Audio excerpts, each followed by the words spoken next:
Welcome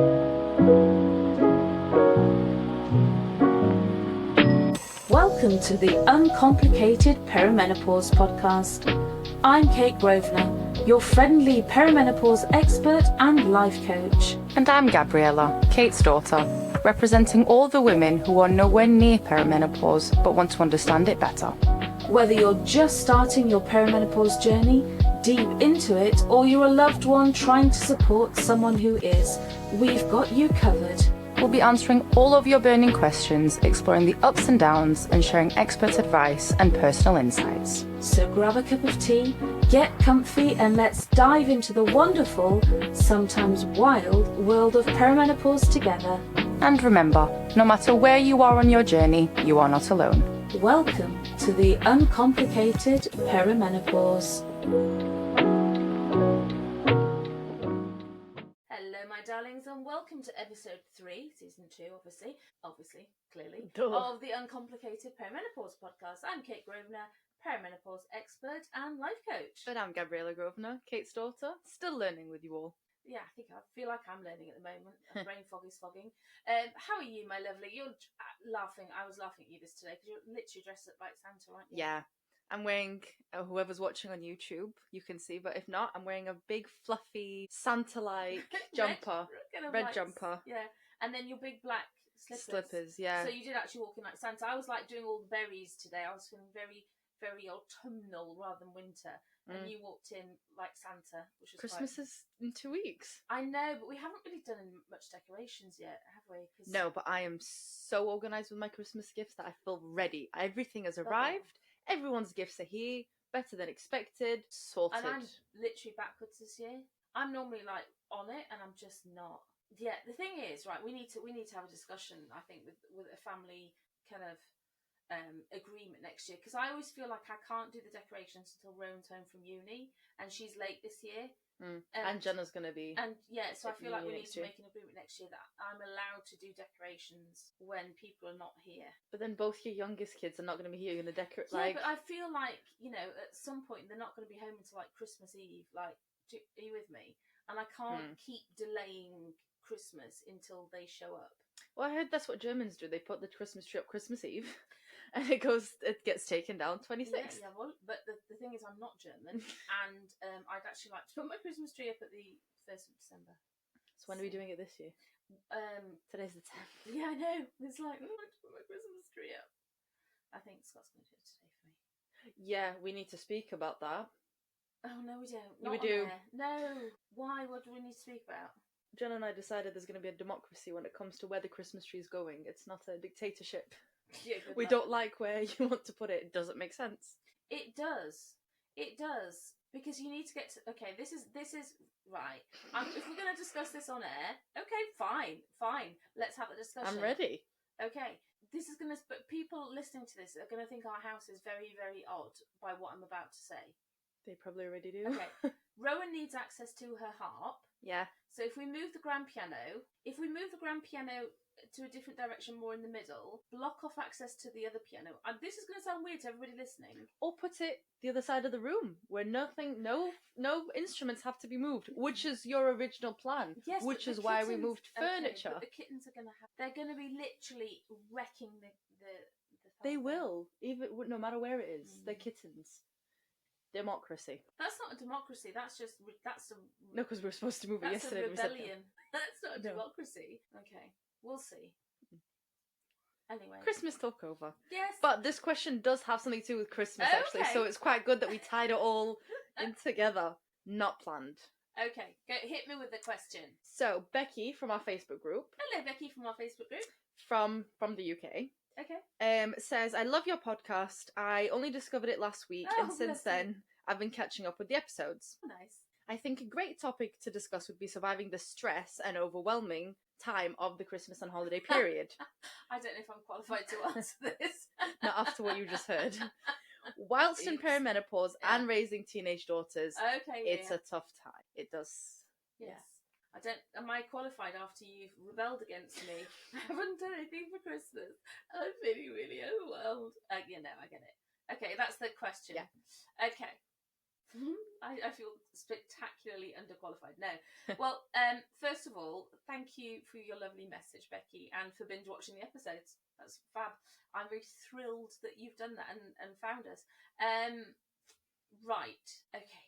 I mean, it's going to strike a chord with a lot of people. I'm not overwhelmed by Christmas. I'm just teasing. I'm just underprepared. So there is a difference. There is a very big difference. To make, I'm just chilled. I'm too chilled probably about it. So raising teens and feeling overwhelmed and Christmas, it will strike a chord with a lot of people. So let's dive in, because it is a really, really timely topic, I have to say. And we want our listeners to thrive, don't we? Not just survive. Yeah. So that's the point. Okay. So I think the thing is, we all think that the holiday season should be magical. We all really want it to be magical, don't we? It's the most wonderful time. Like how you feel it when you're a kid. Yeah. But for so many of us in perimenopause, it's like more like an endurance test than the season to be jolly. And in perimenopause, when your hormones are so unpredictable and they fluctuate so much, and then you've got the whirlwind of raising teenagers, it's no wonder really that it is so overwhelming. And the to-do list, the expectations on your... I mean, first of all, I don't call them to-do lists, you know that, right? Yeah, because that's too routine-y. Well, it's too routine-y, and I don't like being told what to do. I don't. I won't even tell myself what to do, because I feel it's after many years of being put in a box by no names mentioned. It wasn't me. No, it wasn't. Just making but that I clear. call them to-do lists. Yeah. So first and foremost, I would get rid of a to-do list and call them a to-do list, because if you call them to-do list, you can tick it off and go ta-da, which is much more fun than just ticking off a to-do list. Because the thing about a to-do list is that it's just a list of instructions. You're being told what to do, and then when you do it, even if it's by you though, yes, because once you've done it, you just go, oh, I've done that, and there's still a load of other things to do. Where if you make a to-do list, you tick it off and go ta-da. It's like you celebrate each and every little piece. That's cute. And it's much more. So that's my first tip: just make a to-do list, not a to-do list. But the thing is, we impose our own expectations. And with perimenopause, I think you have to set realistic expectations.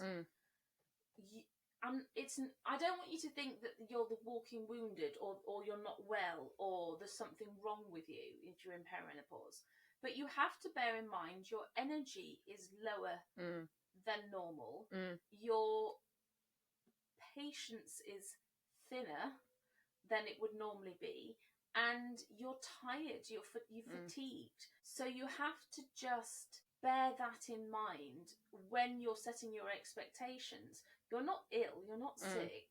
But if for example, you were pregnant, you would take it easier, probably. Yes, I know you're not creating life and you're not, carrying a child, but you're very hormonal and very exhausted, and you only have a finite amount of energy, and you just need to be really kind to yourself and not stretch yourself too thin and do everything for everyone. Also, in terms of pressure, you don't have to create the perfect holiday. People that you love, because Christmas is all about spending time with people you love, right? Ditch the people that you feel meh about. If you don't absolutely love someone, don't do obligations. Do people that you love. It's already a stressful enough time for the people you do love. So, if there's people that you feel like, oh, but we always see Sheila and Bob on a Christmas, but nobody really likes them, and you get the feeling that they, it's an obligation rather than a joy. Ditch them. Figure out some kind of excuse, and just say you're not coming. Or don't get in contact with them and just hope they don't remember it. No is a full sentence, and you don't have to give rationale or reason for everything. And we're going to talk about boundaries, to be fair, in a little bit, because boundaries are very, very important. But don't feel obliged to do things just because you've always done them. You can literally prioritise yourself and your energy, because being drained will spoil the holiday for you. And if you're feeling really unwell and feeling really unhappy, in many ways it will spoil the experience for everybody else because they want to spend time with you. It's your holiday too. It is, and nobody wants mum to be knackered and unhappy. So if you layer onto that the physical and emotional changes of perimenopause, brain fog, anxiety, everything else, suddenly, decking the halls feels like climbing up a mountain. It's not fun. So how do we navigate it? Because we want to do it with grace, we want to do it with, without losing the plot. So, as I said, prioritise yourself is number one. Okay? And I can feel all the women going, yeah, prioritise myself, rolling your eyes. But you can't pour from an empty cup. We say it every time, don't we? Not that specific saying, but yeah. Well, you can't pour from an empty cup. You can't. You can't give what you don't have. I mean, whichever way you want to say it. That's a big one. Yeah. You can't give what you can't. You can't love more than you have love for yourself. You can't give what you don't have. You can't use energy that you don't possess. So it's really interesting, actually, that that you can't love more than you love yourself. Every single mother that I've ever talked to goes, no, I love my daughter more than I love myself. Well, you can't, because you can't give what you don't have. Right. I don't know. You can't. Every single mother that I'll ever speak to says, no, I love my daughter more than I love myself. You can't. You literally can't. You want to, and you'll give her everythll You'll give her more than you'd give yourself. You give her more than you give yourself, but you can't love them more than you love yourself. You'll do your best, and you'll give from obligation, and you'll give everything that you can, and you'll take care of them, and you will do whatever you can do. But you have to. You don't give from the right place, and it Do you remember I used to be shouty mum? Right? All the time. How often do I shout now, unless it's a stupid ginger cat that we have? But how often do you hear me shout? Not often. Well, not often at all. At who? The cats. The cats. When ginger cat's being an idiot, or the kitten's just about to jump in the fire or something ridiculous. Yeah, completely changed. But because I worked on myself. And mindset is the most important thing. The most important thing. And so taking 10 minutes for yourself, whether it's going for a walk, whether it's drinking a lovely cacao, or whether it's, have a cup of tea, or doing 10 minutes of meditation, taking 20 minutes out for yoga, whatever it is the thing that will keep you sane at Christmas. So, don't wrap until the midnight hours. Yeah. Do it in small bite-sized pieces. Yeah. And build in daily moments for yourself. Really, really important. Yeah. Number 2, delegate. Like an absolute queen. If you have teenage children, they are teenage daughters as well. Okay. Well, I mean, I would argue. I mean, I've never had male children, as you know. So sons.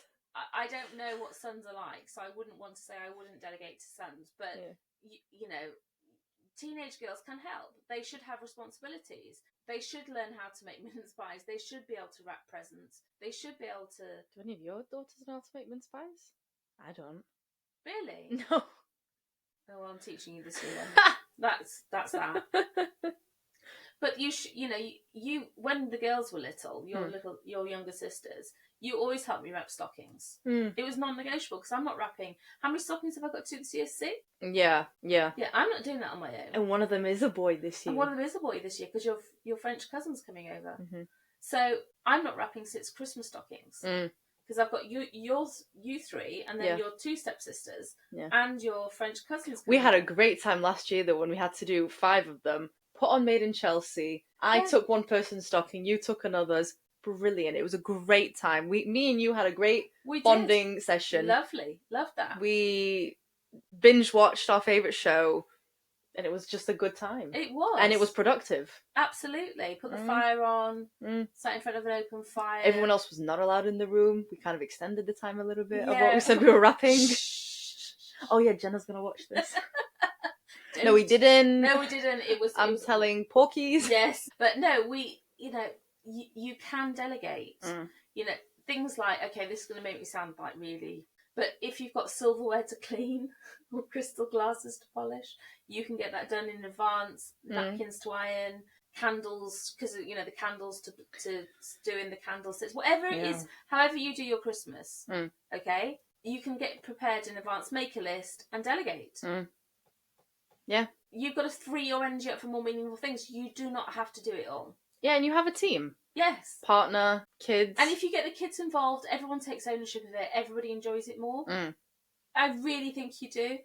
If you give the kids, remember that year when Scott and Emily did the Christmas thing above the table? That was beautiful. It was stunning. And I just handed over responsibility and crossed my fingers and was like, please Lord. But it looked amazing and they were so proud of it. As long as you don't pass over the cooking to anyone. Hell no. We're good. No one's going near my kitchen on Christmas Day. Oh, can you imagine roast potatoes exciting. done by someone else? I'm so excited. Nobody does Christmas dinner like I do Christmas dinner. No, I'm not having it. So excited. No. I can taste the roast potatoes and broccoli cheese now. Lashings and lashings of gravy. Yes. No, I do a good Christmas dinner, I have to say. Speaking of which, though, perfect is overrated. I would disagree. Your Christmas dinner is perfect. It's always perfect, so I'm not having that one. But don't go for perfect. Focus on memories. Memories are what's important, not Instagram worthy pictures. Yeah. Don't go. I mean, I'm not a big one for matching PJs anyway, and that's no, you're not actually. I'm not, but you do Christmas however you want to. If you want to do matching PJs, do matching PJs. If you want to do like the perfect tree, do the perfect tree. But don't aim for perfect, please. Like, aim for memories. Sometimes the best Christmases we've had have been the scrappy ones, where things have just gone slightly pear-shaped. But it's because we were together. We did it together as a team. That's the thing. For sure. We've had some strange family situations where we've been invited somewhere and then it's all gone, it's all gone a bit wrong and we've had to manage at the last minute and stuff. And they've been some great Christmases. Those are the ones we remember. Yeah. So please don't. I just don't want people to put pressure on themselves thinking it's going to be perfect. Because it really, really doesn't. I agree. Sometimes less is more. With a lot of things. So you don't have to do 29 courses. Just a good turkey dinner goes a long way. And I think as well, sometimes like the whole pudding situation, like I've always made for you guys, like the panettone, because you've never liked Christmas pudding. I do Christmas pudding for me and my dad and Scott. Yeah, me. You sometimes have a little bit. Yeah. But boundaries. Boundaries are important, and they're not to be mean to somebody. They don't have to be angry. They're not there to punish people. They're a way to protect yourself so that you and the other person can coexist. Yeah.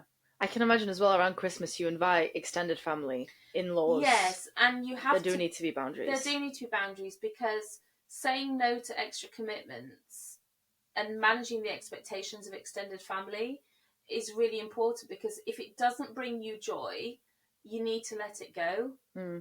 Just on the basis of, in perimenopause again, not bound, you haven't got bountiful energy, you haven't got extra to go around, so you really have to prioritize. But if you just remember that boundaries are there to protect you, they're not there to keep everybody out. It's not an angry barbed wire fence. It's there so that you can coexist with people that you care about. Yeah. So that you have enough energy and enough joy and enough just loveliness for the people that you want in your life. It's not there to be mean. So it's not.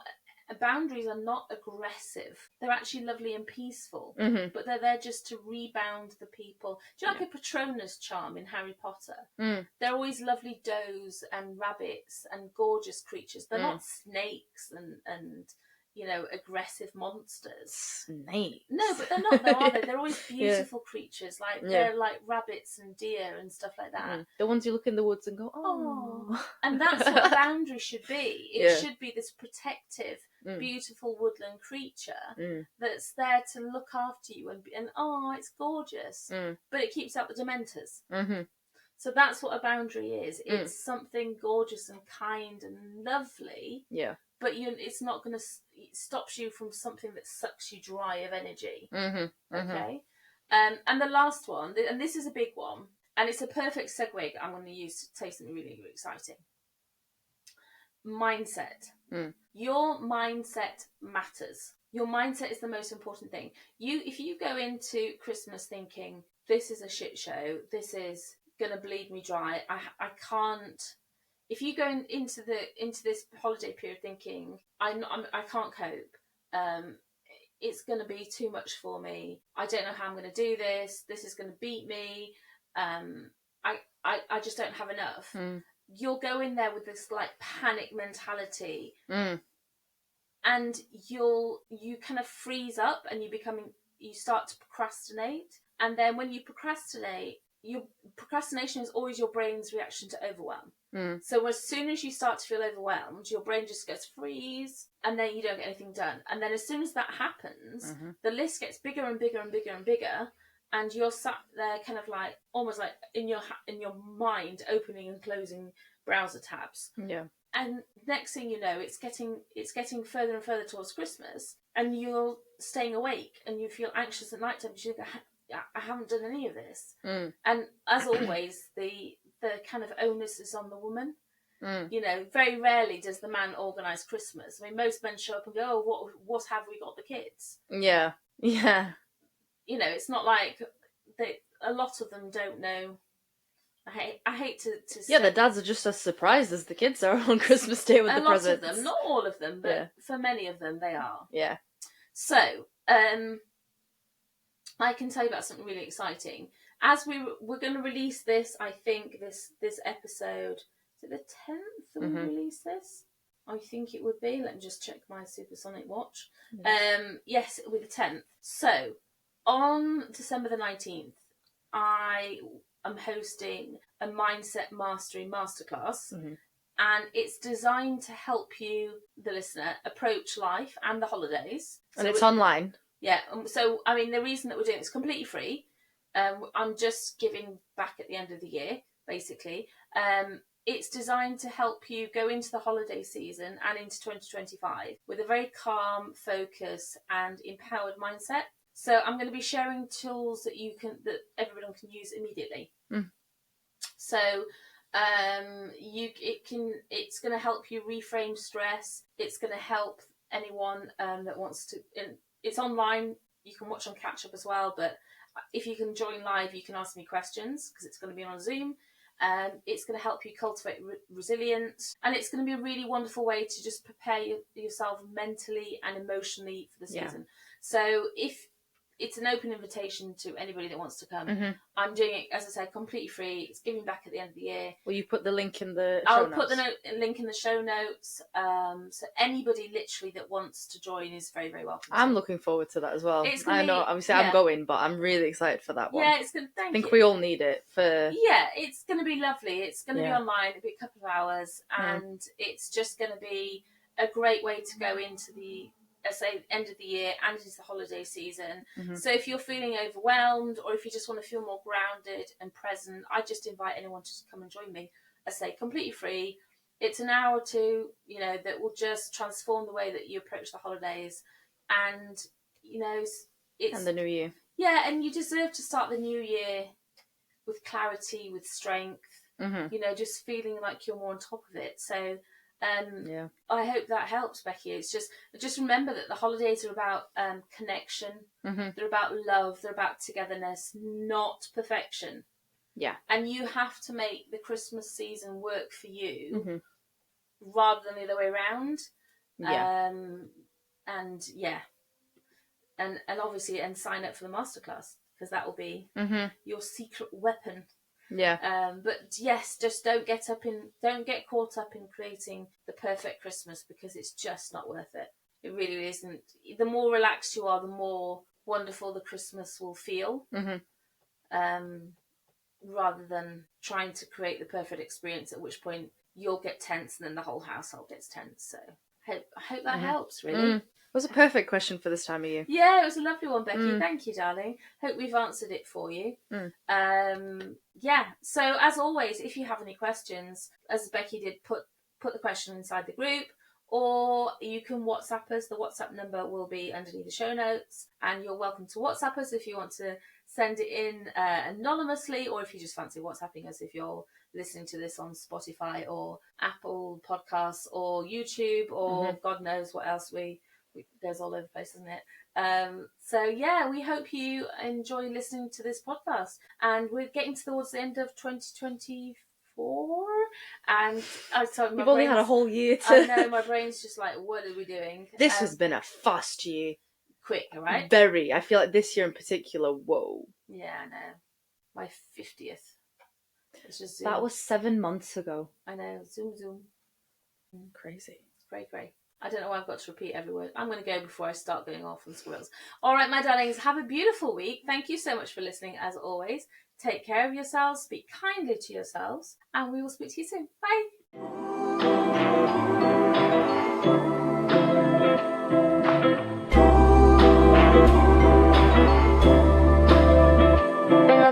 Thanks for joining us today on the Uncomplicated Perimenopause podcast. We hope you found this episode helpful and inspiring. Don't forget, if you have any questions or topics you'd like us to cover, you can reach out through our Perimenopause group or on WhatsApp. For more information on my coaching, perimenopause supplements, books or upcoming events, please visit www.kategrosvenor.com. And if you've enjoyed today's episode, please subscribe, rate and review our podcast. It really helps us reach more listeners just like you. Until next time, remember, perimenopause doesn't have to be complicated. We're here to help you every step of the way. Stay uncomplicated.